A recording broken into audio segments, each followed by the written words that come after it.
Bueno, muy buenos días. Es un placer nuevamente estar aquí en este evento que ya, como se ha dicho, es muy tradicional, 17 años haciendo este evento conjuntamente con ANIF y con el Council of the Americas. Un saludo muy especial para Rangel, obviamente para el ministro y para Alejandro Werner, quien ha sido muy cercano a los economistas colombianos ya desde hace mucho tiempo, cuando estuvo en el Ministerio de Hacienda de México. Yo voy a hablar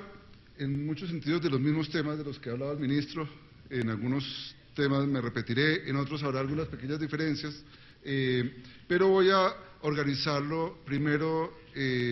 haciendo referencia a los cambios que ha habido en el entorno externo, para pasar después a esta discusión sobre las perspectivas de crecimiento y finalmente al tema de los balances o desbalances que hay tanto en el frente externo como en materia de inflación y fiscal y los retos que eso impone desde el punto de vista de la política. Empezamos por el tema externo y quiero hacer referencia a la última reunión del evento de ANIF y Fedesarrollo que tuvo lugar a comienzos de febrero.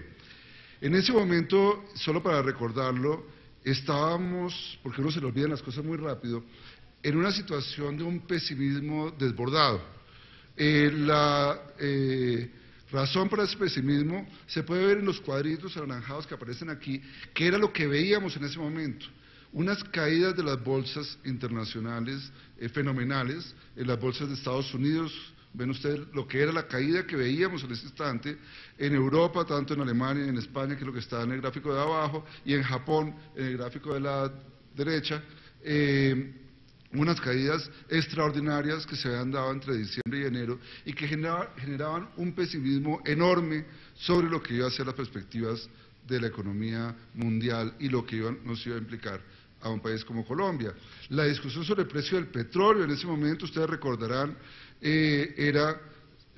si el precio del petróleo estaría por encima o por debajo de $20 el barril. Esa era la discusión que había en la última reunión de ANIF y Fedesarrollo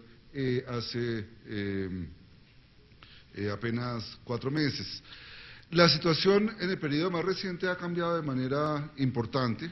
El pesimismo ha pasado de alguna manera. Ustedes pueden ver en el gráfico cómo las bolsas de valores de Estados Unidos se recuperaron plenamente después de la caída de diciembre y enero.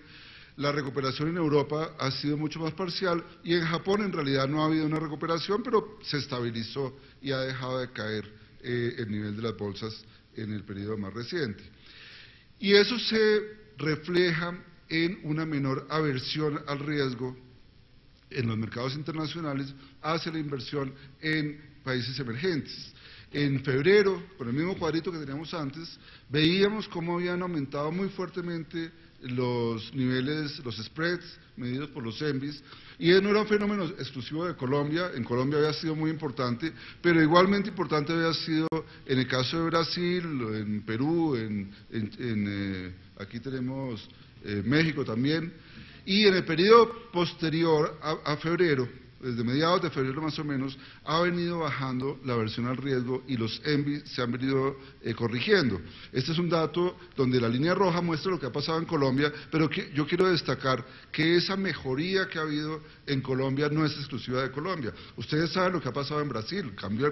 cambiaron a la presidente, ha habido una crisis institucional espantosa, y miren ustedes cómo ha mejorado desde antes de eso el ENVI correspondiente a Brasil, que es la línea verde. O sea, es una cosa generalizada a nivel internacional, que la percepción de riesgo mejoró, la aversión al riesgo se redujo en los países emergentes y en este caso en los países latinoamericanos. Y eso, por supuesto, se reflejó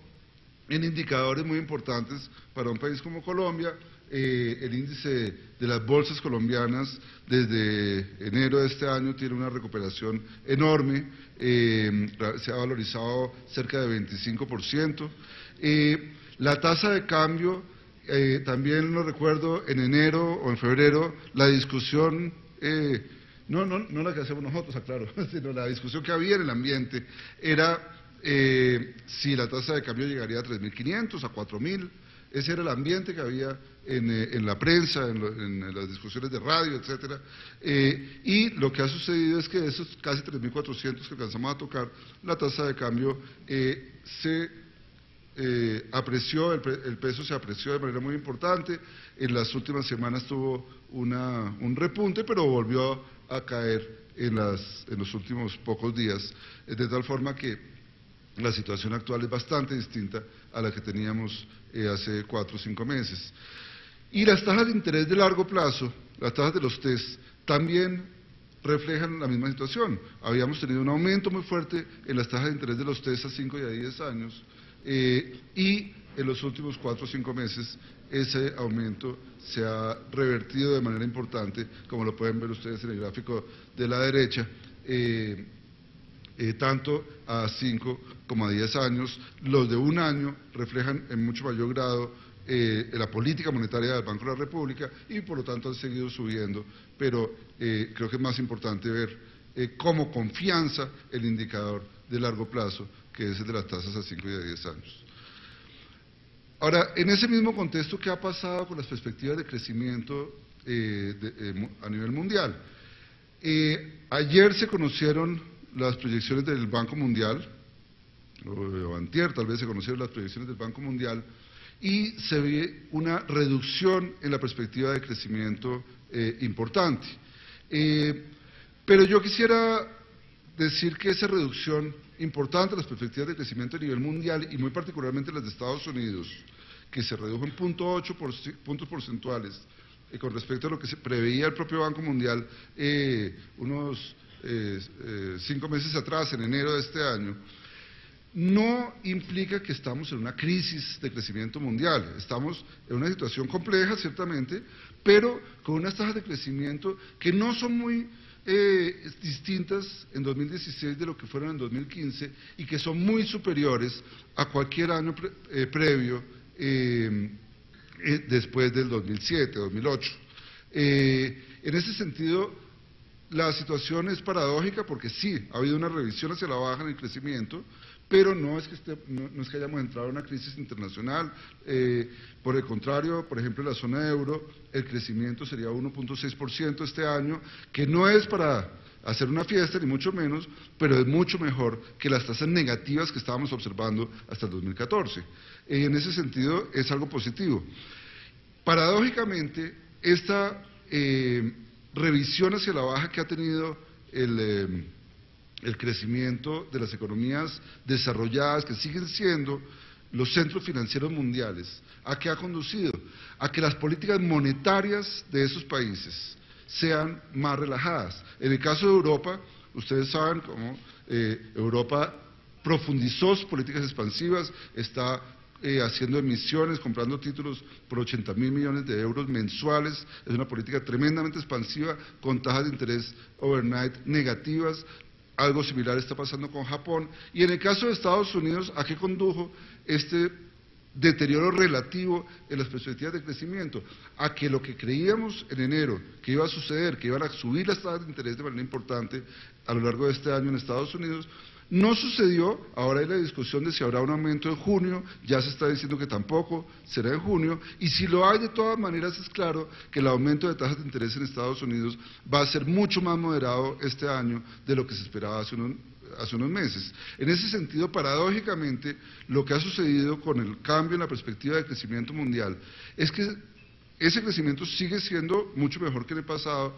y, sin embargo, no está presionando a una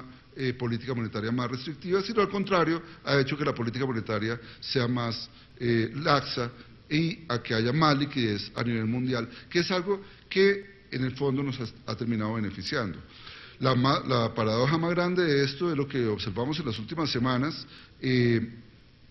Estaba enredándose nuevamente la situación, la tasa de cambio se había vuelto a subir de manera importante, la liquidez se había reducido, la tasa de interés subiendo,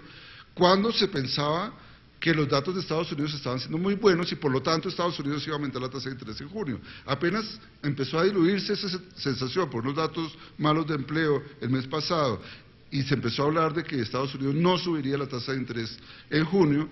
Se tranquilizó la cosa, la tasa de cambio del peso se ha caído de manera muy significativa, la liquidez vuelve a entrar, la intención de invertir en los países emergentes vuelve a aumentar y a nosotros se nos tranquilizan, al menos temporalmente, las cosas. Desde ese punto de vista nos está ayudando ese cambio que desde otro punto de vista es obviamente negativo, que es el menor crecimiento de Estados Unidos. Ahora, ¿qué pasa en los casos de las economías emergentes grandes de Asia, en particular en China e India? Las cifras que divulgó el Banco Mundial de crecimiento de la China son iguales 6.7% a las que tenía en enero y son un poquito mejores que las que proyectaba el Fondo Monetario Internacional tanto en enero como incluso en abril, cuando el Fondo Monetario Internacional mejoró la perspectiva para la China. En ese sentido, la economía china podría decirse que está incluso, aunque el Banco Mundial no mejoró, está mejor de lo que muchos creíamos hace unos pocos meses. Y en el caso de la India, se revisó ligeramente a la baja por el Banco Mundial, pero el crecimiento previsto por el Banco Mundial, 7.6%, es ligeramente una décima de punto porcentual más alta que lo que estaba proyectando el Fondo Monetario Internacional en el mes de abril. En ese sentido, lo que quiero resaltar es que no estamos en una crisis mundial. Estamos en una situación donde ciertamente la China no crece a los ritmos de los últimos 20 años, pero tenemos dos países, la China y la India, que representan hoy en día casi el 25% de la economía mundial. Esos dos países sumados representan el 24% de la economía mundial y esos dos países están creciendo a ritmos cercanos al 7% por año. Eso no es una situación de crisis mundial y por lo tanto tenemos que mirar las cosas en una perspectiva distinta. Ahora, ¿qué ha pasado en términos del petróleo? La recuperación del petróleo, lo saben todos muy bien, ha sido muy sustancial, ya lo mencioné, desde esa discusión que había en enero o febrero de que el precio del petróleo bajaría de $20 el barril, hoy estamos por encima de los $50 el barril, y a ello han contribuido varios fenómenos propios del mercado petrolero. Uno, el obvio, es que al caer el precio del petróleo,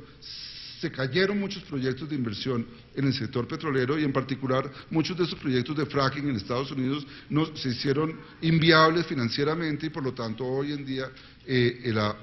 posibilidad de oferta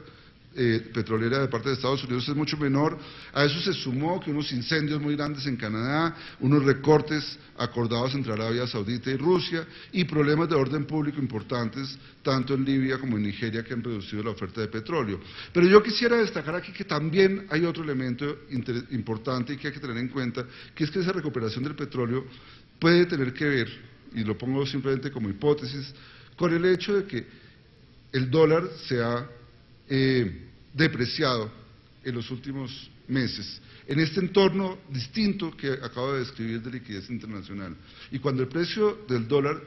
el dólar se deprecia, todo lo demás se aprecia frente al dólar.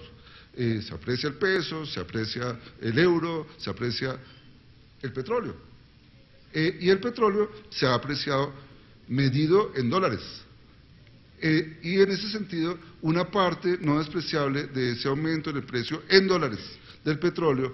ha sido producto, muy probablemente, del cambio en las monedas internacionales y de esa liquidez importante que hay a nivel mundial, que es una situación distinta a la que teníamos hasta enero. Y eso lo digo para decir, lo ratifico simplemente diciendo que el aumento en el precio no ha sido solamente en el precio del petróleo,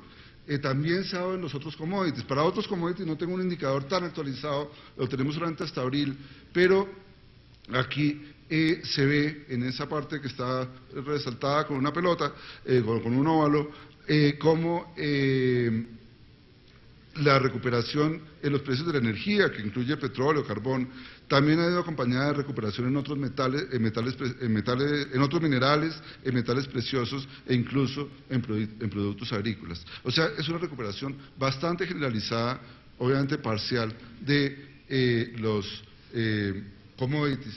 que puede tener que ver con ese cambio en la situación, con esa mejora en la situación de liquidez internacional y con la depreciación del dólar.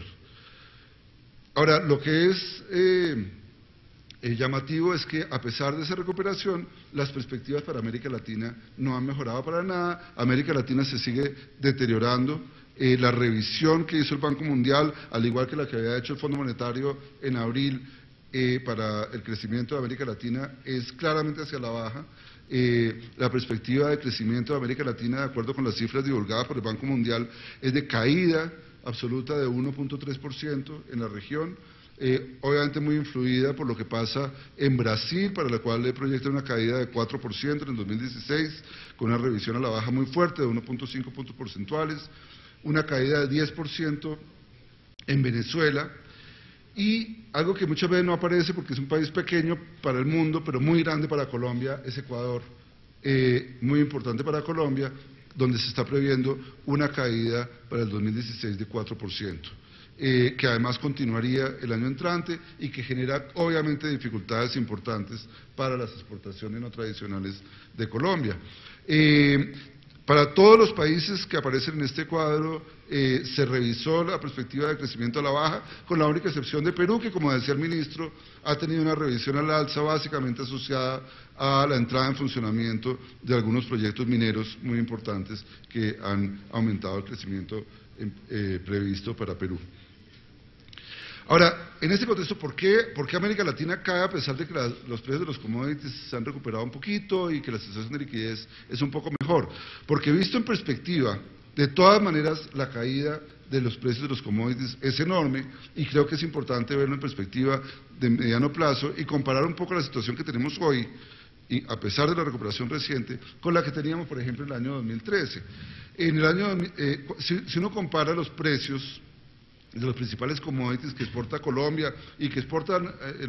los países latinoamericanos con lo que teníamos en 2013, lo que encontramos es que pese a la recuperación reciente, pese a tener el precio del petróleo cerca de los $50 el barril, la caída frente a lo que teníamos en 2013 es del 56%, casi 57%, la del carbón es del 40%, la del ferroníquel también, y por lo tanto el desplome es muy importante y eso obviamente tiene el tipo de impactos negativos de los que ya habló el ministro, tanto en el frente externo como en el frente fiscal. Ahora, la pregunta es, en ese contexto malo de América Latina, muy malo en perspectiva de los commodities, ¿qué ha pasado con la actividad económica y cuáles son las perspectivas de crecimiento para Colombia? Los datos de Colombia para el año 2015 fueron, de alguna manera en este contexto, relativamente positivos. Un crecimiento de 3.1% fue razonablemente bueno, mejor al de casi todos los demás países de la región, estuvo mejor que lo que proyectábamos en FEDesarrollo, que era 3%, y en el primer trimestre del 2016 el crecimiento fue 2.5%, muy en línea con lo que estamos previendo FEDesarrollo, ANIF, el Fondo Monetario, el Banco Mundial, todos los demás distintos del gobierno, para el año completo de 2016. Se destaca, eso ya lo dijo el ministro, se destacan los crecimientos relativamente altos de actividad financiera, de la industria, y como lo dijo el ministro, no solo por Reficar, sino el conjunto de la industria ya muestra un repunte interesante, no es un crecimiento enorme, pero sí es un crecimiento por encima del 2%, después de muchos años de estar incluso con tasas negativas, y en construcción se ve un crecimiento importante, en particular en las cifras del primer trimestre en edificaciones más que en obras civiles. La perspectiva que tenemos nosotros, lo vamos a ver ahorita, es que hacia el futuro más bien repunten las obras civiles cuando los alcaldes estén actuando más intensamente, los alcaldes que en el primer trimestre estaban recién posesionados, Y las edificaciones, realmente no creemos que las cifras de año completo ratifiquen lo que mostró el primer trimestre, que realmente es difícil de entender, que es un crecimiento de más de 10% en la construcción de edificaciones. Es difícil que eso se mantenga el resto del año, entonces posiblemente haya una recomposición, pero la construcción se está comportando bien y probablemente lo siga haciendo el resto del año. Las desaceleraciones más fuertes por su parte fueron en minería, por razones obvias. La producción de petróleo en particular ya está en los alrededores de 920.000 barriles diarios en lugar de más de 1 millón de barriles que producíamos antes. La agricultura también tiene una desaceleración muy fuerte, y en el comercio el crecimiento fue de 2.7%, cuando en el primer trimestre del año pasado crecía 4.6%, entonces se ve una desaceleración importante. ¿Qué sabemos sobre el comportamiento posterior al primer trimestre? Estas cifras son hasta marzo. ¿Qué sabemos del periodo posterior? Pues muy poco, han pasado muy poco tiempo, abril y mayo, y realmente las estadísticas todavía no nos dicen mucho. Tenemos las encuestas de opinión de Fedesarrollo. La primera encuesta, que ha sido muy preocupante por su comportamiento en los últimos meses, tuvo un desplome. La encuesta con la cual medimos el indicador de confianza del consumidor tuvo un desplome muy grande desde el segundo semestre del año pasado y muy particularmente durante el primer trimestre de este año. Nosotros lo interpretamos como una respuesta muy fuerte a la propia devaluación del peso, que hace muy costosa la compra de bienes durables, y una respuesta fuerte a el aumento inesperado y grande de la inflación. El aumento de la inflación genera un impacto negativo en los consumidores y puede estar explicando este desplome tan fuerte en el indicador de confianza. La buena noticia, si se puede llamar así, es que en abril hay una recuperación significativa con respecto a los niveles de enero, febrero y marzo, aunque el indicador se mantiene todavía en niveles negativos. Ahora, aunque parezca paradójico con lo anterior, las otras encuestas que hacemos en Fedesarrollo entre empresarios muestran resultados bastante positivos. En la encuesta del la encuesta de los comerciantes, de empresarios del comercio, muestra un repunte interesante en los meses a partir de febrero, y en particular en el mes de abril. Ustedes ven aquí el dato en la línea azul de confianza de los comerciantes, se ubica en el nivel más alto para un mes de abril desde 2014, y en el caso de la industria, eso es muy consistente con las cifras que hemos estado discutiendo. La confianza de los industriales, si bien es muy bajita y sigue siendo muy bajita, es la mejor para un mes de abril desde el año 2011, y se ve un aumento tendencial en esas cifras de la confianza industrial. Ahora, los indicadores del mercado laboral han sido volátiles, difíciles de interpretar. Tuvimos unos meses como enero, donde vimos una caída importante en el empleo, un aumento en el desempleo, pero los datos posteriores han sido un poco difíciles de interpretar, porque algunos suben, otros meses bajan, pero por esa razón puse aquí los indicadores promedio para el cuatrimestre que llevamos con datos de este año, y lo que se ve allí es que hay un deterioro, pero un deterioro tanto a nivel de desempleo como de ocupación, que es relativamente pequeño en términos relativos a la desaceleración que estamos observando. La desaceleración ha sido importante, por supuesto, un crecimiento de 2.5% frente a crecimientos que veíamos hace 2 años de más de 4,5%, es una desaceleración considerable, y a pesar de eso, el desempleo a nivel nacional aumenta, pero lo hace mucho menos a nivel de las 13 áreas principales metropolitanas. Y más importante, a mi juicio, la tasa de ocupación, que limpia esos datos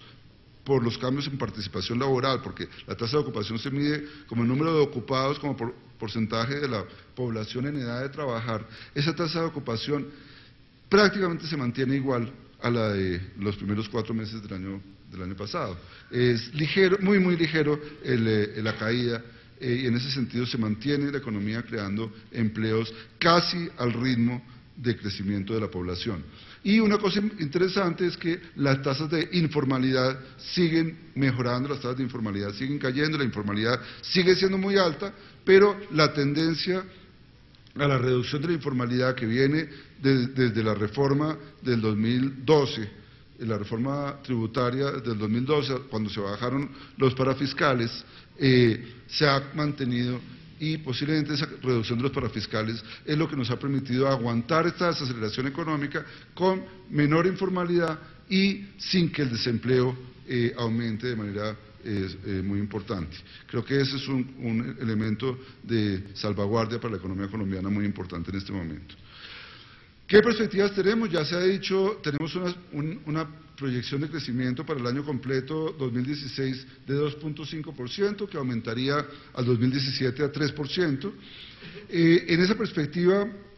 básicamente los argumentos son muy parecidos a los que planteó el ministro. Quizás somos un poquitico menos optimistas en el crecimiento de la industria, en lugar de más de 8% que plantea el gobierno, estamos creyendo un crecimiento de 7.4%. En construcción tenemos una perspectiva de menor crecimiento en edificaciones y una recuperación en obras civiles parecida a la que plantea el gobierno. Son diferencias realmente marginales. En agricultura tenemos la perspectiva de una caída en la producción de café, que no significa que haya un problema en el sector cafetero. El café está muy bien, lo que pasa es que el año pasado fue particularmente buena la producción. Llegamos a niveles récord, y este año habría una ligera reducción en el nivel de producción, y obviamente el efecto del fenómeno del Niño pues refuerza la reducción en esa producción, y va a reforzar también el pobre comportamiento del resto de los sectores agropecuarios. Pero en términos generales lo que estamos planteando es una cifra que es 2.5%, que sería un resultado relativamente bueno para la economía colombiana en el entorno tan complejo de la región y de la fuerte caída en los precios de los commodities que hemos enfrentado en los últimos 2 años. Desde ese punto de vista, creo que la diferencia con el propio gobierno entre 2.5 y 3% es una diferencia de detalle, y que no hace un gran issue, y que lo que muestra es que sí tenemos una desaceleración, primero, y segundo, que la desaceleración no es dramática y que estamos sobrepasando un shock muy fuerte sin que entremos en situaciones en que la economía caiga y que ni siquiera crezca por debajo del crecimiento de la población. Creo que eso es un resultado tremendamente positivo para, si lo consolidamos. Lo importante es que de ahí surja una perspectiva de recuperación hacia adelante adecuada. Y eso de la perspectiva de recuperación hacia adelante adecuada es lo que hace pensar con mucho cuidado en los balances macroeconómicos, el balance externo, la inflación y el balance fiscal, y en la necesidad de que esos desbalances que se están incubando o que se han incubado como producto del desplome en los precios de los commodities y de las implicaciones que eso tuvo sobre la devaluación, etcétera, no se van a volver restricciones para la recuperación de los próximos años. En términos del balance externo y la balanza de pagos, simplemente muestro aquí el deterioro de las exportaciones en el año pasado, que es la segunda columna de números, y en los primeros 4 meses de este año, que es la última columna de números, muestra que el deterioro no se restringe a la caída en los ingresos petroleros. Arriba, en esas franjas beige que hay ahí, están los productos mineros, y las caídas son muy sustanciales, tanto el año pasado como en lo corrido de este año. En los productos agrícolas, que es la franja como moradita que hay después, las caídas también son importantes en ingresos, y en los productos industriales también son muy importantes las caídas, en estos últimos muy especialmente por el impacto que tiene la dificultad de exportar a nuestros países vecinos, a Venezuela, a Ecuador y en general a América Latina, que era donde exportábamos más productos industriales. En ese sentido la situación es muy compleja. Pero hay un elemento que genera yo llamaría una ligera luz de esperanza, cuando uno mira los datos por destino en los primeros 4 meses de este año. Repito, las exportaciones no tradicionales están cayendo y reforzando la caída en los commodities. Están cayendo un 8% los primeros 4 meses del año, y en ese sentido es una pequeña luz de esperanza lo que quiero destacar. Pero es el hecho de que al fin estamos viendo un crecimiento en las exportaciones hacia Estados Unidos, las exportaciones no tradicionales hacia Estados Unidos y hacia Europa. Caen muy dramáticamente las exportaciones, obviamente a Venezuela, a Ecuador, al resto de América Latina, a otros países, pero tenemos crecimientos de 10% en dólares en las exportaciones a Estados Unidos, a Europa, a la Unión Europea, y de 4% en las exportaciones a Estados Unidos. Y podría ser el comienzo de una nueva tendencia que es la que uno esperaría después de la devaluación que hemos tenido y del hecho de que esos países están empezando finalmente a mostrar tasas de crecimiento positivas. Ahora, un elemento muy importante del proceso de ajuste que ha tenido Colombia es el desplome de las importaciones. Ahora vamos a ver la balanza en cuenta corriente, pero en las importaciones lo que tenemos es un desplome en el valor muy fuerte. El año pasado las importaciones cayeron casi 16% en su valor en dólares. Yo quiero destacar aquí un resultado de un pequeño trabajo que hicimos en Fedesarrollo, tratando de entender qué es lo que pasa con esas importaciones, porque las cifras del DANE sobre importaciones reales muestran aumentos en las importaciones, en términos reales. Entonces nos pusimos a construir índices de precios y de cantidades, y construir una serie sobre las tasas de crecimiento de las importaciones, descomponiéndolas entre cantidades y precios. Lo hicimos para distintos sectores, para distintos tipos de importaciones. Aquí simplemente a manera de resumen, yo destacaría un punto. El año pasado, 2015, las importaciones cayeron 16%, algo muy parecido al ajuste que tuvieron en la situación difícil anterior, que fue la del 2009, cuando cayeron 17%. Pero en esta oportunidad, la caída en las importaciones tuvo un mucho mayor componente en caída en precios internacionales de esas importaciones. En ese sentido, la coyuntura internacional nos está ayudando al ajuste. Buena parte de la caída en las importaciones se está dando por razones exógenas a la economía colombiana, que es básicamente por la caída en los precios. Hacia futuro, hacia el 2016, o sea, ya para este año y hacia futuro, la expectativa es que esa caída en precios, que ya nos ha ayudado, se complemente con el impacto de la devaluación en menores cantidades importadas, y para eso posiblemente también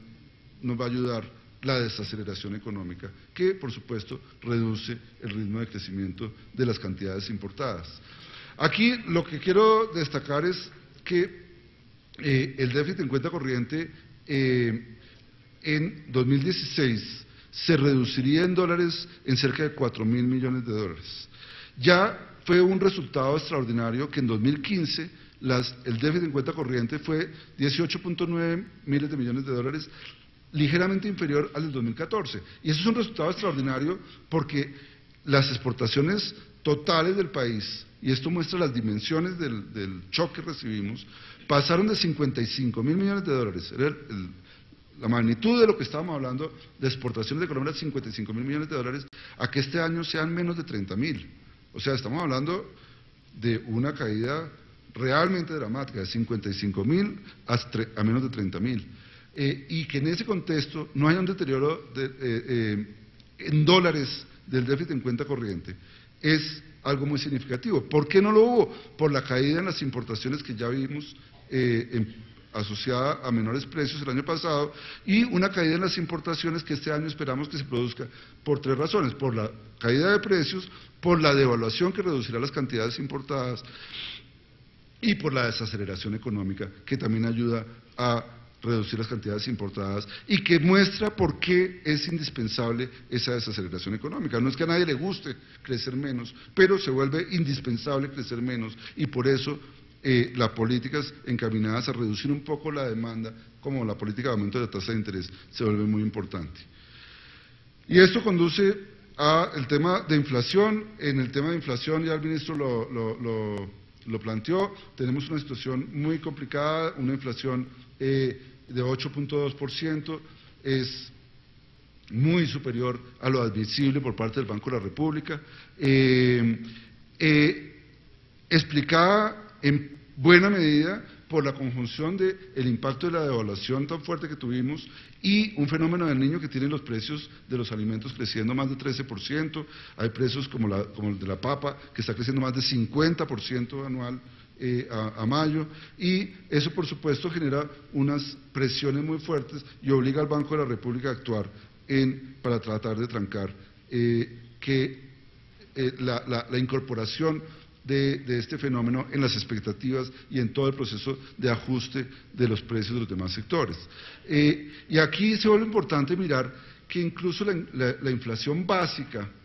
las medidas de inflación básica, aquí está en la línea azul, el promedio de las medidas de inflación básica que construye el Banco de la República ha tenido un aumento muy, muy importante, un aumento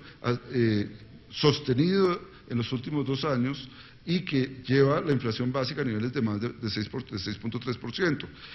En estas circunstancias, yo sí quiero decir con alguna fuerza que no entiendo cómo es posible que tantos analistas hoy estén cuestionando al Banco de la República y diciendo que el Banco de la República no debe subir las tasas de interés y que más bien abandone la política antiinflacionaria, porque si ya demostró que no puede, entonces mejor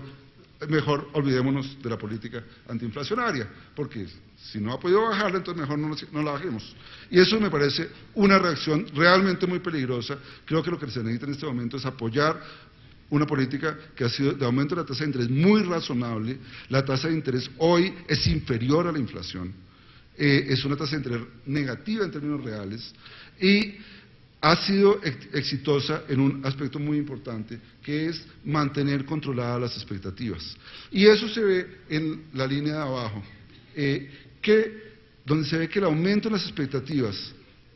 a 12 meses se frenó y ha empezado a bajar recientemente, pero no ha sido suficiente. El aumento, las expectativas de inflación todavía a 12 meses son superiores al límite superior del rango meta del Banco de la República, y muy probablemente el Banco de la República va a tener que subir las tasas de interés más de lo que ya las ha subido. Y yo en ese sentido diría, como dijo el ministro hace un rato, para el Banco de la República es muy importante el apoyo del gremio y no la posición de que es que eso de golpe desacelera la economía. Es que cierta desaceleración de la economía, cuando no hemos tenido ese shock tan grande, es indispensable para reconocer que nos volvimos menos ricos de lo que éramos hasta hace 2 años. Termino con el tema de las finanzas públicas. Este es totalmente repetitivo, ya lo dijo el ministro, a raíz de la caída en los ingresos petroleros, el gobierno perdió el equivalente a 3.3% del Producto Interno Bruto, era el 20% de los ingresos del gobierno, y por lo tanto la necesidad de ajuste en las cuentas fiscales es muy importante. Pero yo quisiera enfatizar un punto que hizo también el ministro, y es: el tema no es cómo cubrimos un hueco de este año, el tema no es si necesitamos más plata para poder pagar estas cosas que vamos a gastar este año o el año entrante, el tema es cómo miramos hacia futuro en perspectiva. Y ahí vale la pena mirar estas proyecciones que tenemos, que son proyecciones basadas en unos supuestos de control del gasto bastante fuertes, donde, siguiendo lo que está suponiendo el gobierno en las últimas presentaciones que ha hecho el gobierno, suponemos una reducción importante en los gastos de funcionamiento, suponemos que el gasto de inversión pública se reduce de manera sustancial, de golpe más de lo deseable en los próximos años, y a pesar de eso, la proyección de déficit fiscal para el año 2020 lo tomo porque me parece razonable que en el año 2020, después de 5 años de la crisis del petróleo, ya nos hayamos ajustado a la nueva realidad. Y además estamos en la mitad del próximo gobierno, entonces todas las consideraciones políticas salen de ahí. Entonces, en el año 2020, ¿dónde estaríamos si no hacemos un ajuste tributario? Tendríamos un déficit del orden del 5.5% del PIB, cuando la regla fiscal nos dice que deberíamos estar en los alrededores de 1.4% del PIB. Que hoy estemos con un desfase, bueno, es aceptable porque acabamos de tener la crisis. Que en el 2020 tengamos un desfase no sería aceptable. Y eso es lo que dice la regla fiscal. Y el desfase sería de algo más de 4 puntos porcentuales del PIB. Y eso no se puede permitir. Colombia perdería la credibilidad que ha tenido afortunadamente durante mucho tiempo en materia de su política macroeconómica y de su política fiscal. Y por eso el gobierno está convencido de que tiene que pasar una reforma tributaria para evitar este desfase tan grande que habría. Simplemente termino, serio, ya en un minutico. El faltante que aparece ahí es de un poquito más de 4 puntos porcentuales del PIB, pero simplemente quiero aclarar que eso no significa que estemos planteando que se necesite una reforma de 4 puntos porcentuales del PIB. Lo que pasa es que buena parte de ese desfase surge de que si no hacemos nada, van a venir las caídas que están previstas en las normas actuales en ingresos tributarios, tanto por el desmonte del ingreso al patrimonio o a la riqueza, el desmonte del impuesto a las transacciones financieras y en particular porque el desmonte del patrimonio se reemplazó, pero de manera muy temporal, con una sobretasa del CRE de 10 puntos porcentuales solo hasta el año 2018, y después de eso desaparece. Entonces, si no hacemos nada, la caída que viene después es de más de 1,5% del PIB. Además, si no hacemos nada, seguimos acumulando deuda que implica mayores pagos de intereses, y eso genera mayor déficit. Entonces, el cálculo que surge cuando uno ajusta estas cosas es que se necesita un ajuste adicional de alrededor de 1.5 a 2 puntos porcentuales del PIB. Ese ajuste adicional es el que generaría el aumento del IVA, que nos parece absolutamente indispensable, y de los otros impuestos indirectos, los ajustes a la administración tributaria y a las entidades y a los controles a las entidades sin ánimo de lucro que hemos planteado en la Comisión tributaria, los ajustes a la tributación territorial que ayudarían a reducir las presiones de gasto sobre el gobierno nacional que surgen de los territorios. Y el punto que quisiera enfatizar es que esto no quiere decir que los impuestos directos y las propuestas que estamos haciendo en impuestos directos, que a mi juicio son las más importantes de todas, carezcan de relevancia en la perspectiva fiscal. Lo que pasa es que la reforma en los impuestos directos permitiría estabilizar los recaudos por impuestos directos de los próximos años sin tener las tarifas absurdas que tenemos previstas hoy, que son de 43% de impuestos sobre las sociedades. Se propone un esquema donde las tarifas pueden bajar a 30-35% y sin embargo se estabilizan en el nivel alto los ingresos por impuestos directos, obviamente complementados por los impuestos a los dividendos y por la ampliación de la base, pero eso resulta muy importante dentro de la perspectiva fiscal. Alguien podría decir, pero ¿para qué tanto énfasis en cumplir con la regla fiscal? La diferencia está entre que si no lo hacemos, el escenario de la deuda es el que ustedes ven en el gráfico que sigue para arriba de manera explosiva, y si lo hacemos, la deuda no es que no la aumentemos, pues la seguimos aumentando, pero la aumentamos de una manera razonable y en algún momento menos que el PIB, y entonces el porcentaje de deuda sobre el PIB vuelve por lo menos a los niveles que tenemos en este momento hacia el año 2020, en lugar de seguir creciendo de manera explosiva.